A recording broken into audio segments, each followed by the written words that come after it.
Many years ago, Collier's magazine published a story about a little girl in an orphanage, and she was quite unattractive, and she had many annoying habits, which resulted in her being shunned not only by other children, but by the staff that worked at the orphanage. The director of the orphanage was even looking for opportunities to possibly ship her off to another institution.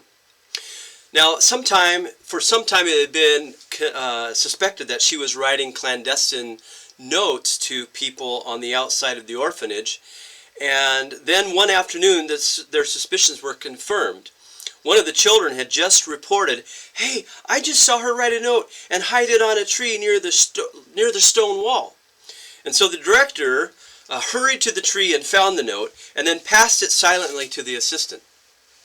The note read, "To whoever finds this, I love you." Now, I believe that everyone has a need to be loved. Experts tell us that emotionally healthy people they form meaningful ties with other human beings. They don't just exchange information. They share personal things. They talk about likes and dislikes. They talk about their joys and their fears, and they extend themselves to help others, and they know how to accept assistance when they themselves get in over their heads. And when they have important decisions to make, they get insight and support from their friends. But these same experts are telling us that there is a disturbing trend that's going on lately in our society. The American Sociological Review researchers cited evidence that Americans have up to 33%, 1/3 less or fewer close friends than they did just a few decades ago. And more disturbing still, the data seem to indicate that the number of people who have nobody to count on as close personal friend has more than doubled in that same period of time. These findings hold for both males and females. They're consistent for people of all races, of ages, and educational background. Even within families, the degree of intimacy has diminished considerably, and all this information speaks of people who are feeling lonelier and more isolated than ever in our society.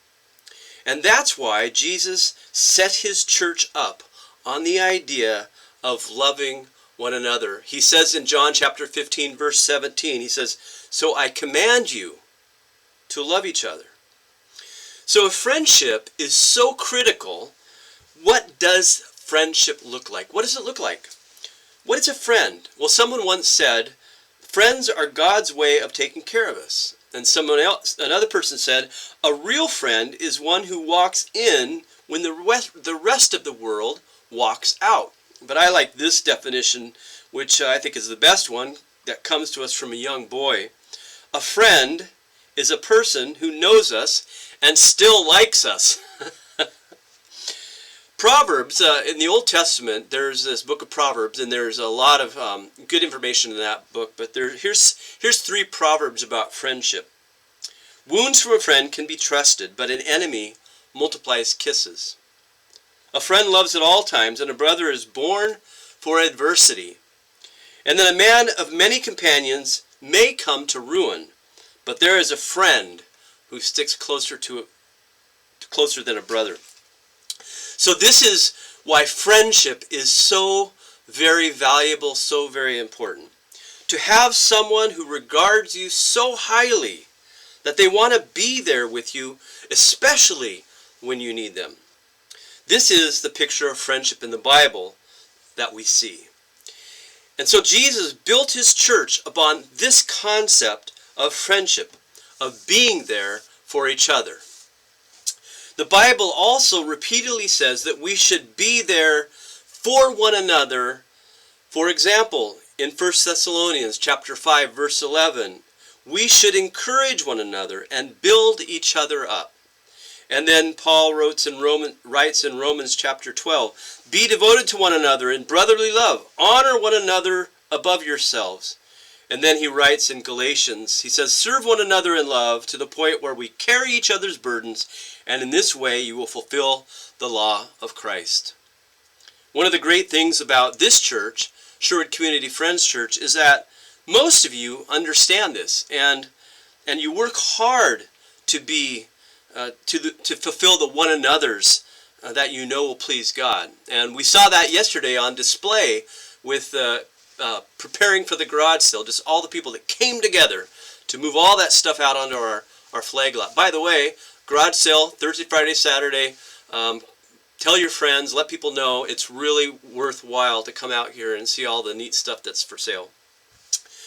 But, as I mentioned, this church is really good about the one another's. But, there is a problem. Even at our best, we don't always love like we should. Even the best intentioned person can fail, well, because we're not God. I've noticed that this is true even for a pastor like me who gets paid to be good. Whereas you folks are all good for nothing. No matter who we are and how long we've been servants of God and friends of Jesus, we can't always be there when people need us. We can get distracted by our own personal agendas and schedules. We can become inconsiderate and selfish at times. And there are times when we can even get our feelings hurt and we have a hard time loving each other. But those shortcomings can make it extremely difficult for us to be the kind of friends that God would want us to be. But it's not impossible. Jesus said, again in John chapter 15, he says, "Love one another as I have loved you." Jesus knows that we struggle sometimes to love each other. But what we should do then is try to follow his example, learn from him, make it our life's goal to be there for each other because Jesus is there for each one of us.